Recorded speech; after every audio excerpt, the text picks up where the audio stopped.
জাতীয়তাবাদী দলের ধানের শীষ, আওয়ামী লীগের ছিল নৌকা, ওই এরশাদ সাহেবের ছিল নাঙ্গল, জামাতে ইসলামের দাড়িপাল্লা।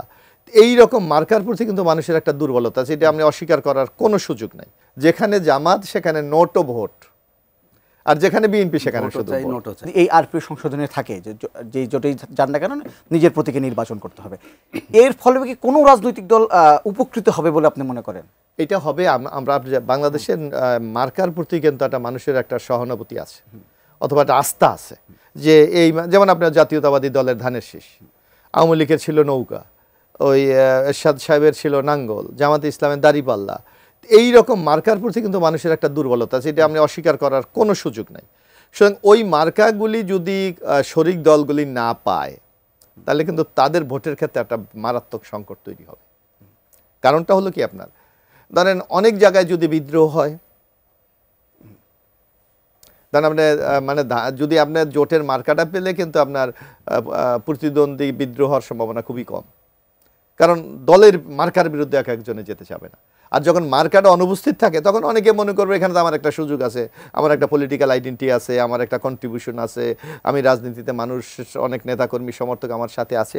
এই ক্ষেত্রে একটা বিশৃঙ্খল অবস্থা তৈরি হতে পারে। আচ্ছা, এখানে আমি একটা প্রশ্ন করি, সেটা হচ্ছে এমন কি যে যেহেতু আসলে বিএনপি বড় দল, বিএনপি মার্কা যদি না থাকে, আপনি যদি বলছেন বিদ্রোহী প্রার্থীদের একটা সুযোগ আছে বা বিদ্রোহ করার একটা সুযোগ আছে প্রার্থীদের, কিন্তু জামাত ইসলাম তো একটা ক্যাডার ভিত্তিক দল, এবং তারা সেখানে যে আসলে কেন্দ্র থেকে যে নির্দেশনা আসে নেতাকর্মী সেটা একদম মেনে চলে।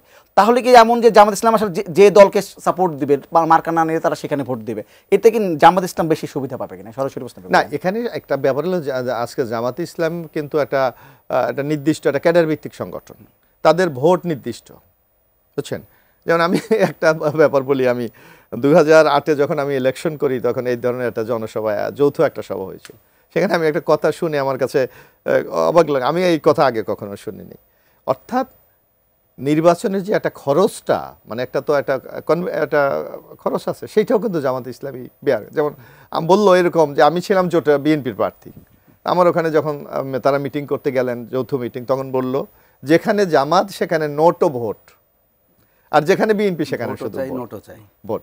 অর্থাৎ বিএনপিকে শুধু ভোট দেবে, কিন্তু তারা দলীয় প্রার্থীকে ভোটও দেবে এবং আর্থিক যতটুকু সহযোগিতা দরকার তাও করবে। তো সুতরাং তাদের নির্দিষ্ট ভোট কিন্তু নিয়ে তারা বলে দিতে পারে যে আমার এখানে এই আসনে আমার কতটুকু ভোট আছে, বা আমার প্রার্থী কত ভোট সম্ভব পেতে পারে। কিন্তু ওই ভোট দিয়ে কি জয়যুক্ত করা সম্ভব না, যার জন্যই তো মানুষ জোট করে, যে নানা সহযোগিতা নিয়ে তাকে বিজয়ীটা নিশ্চিত করা।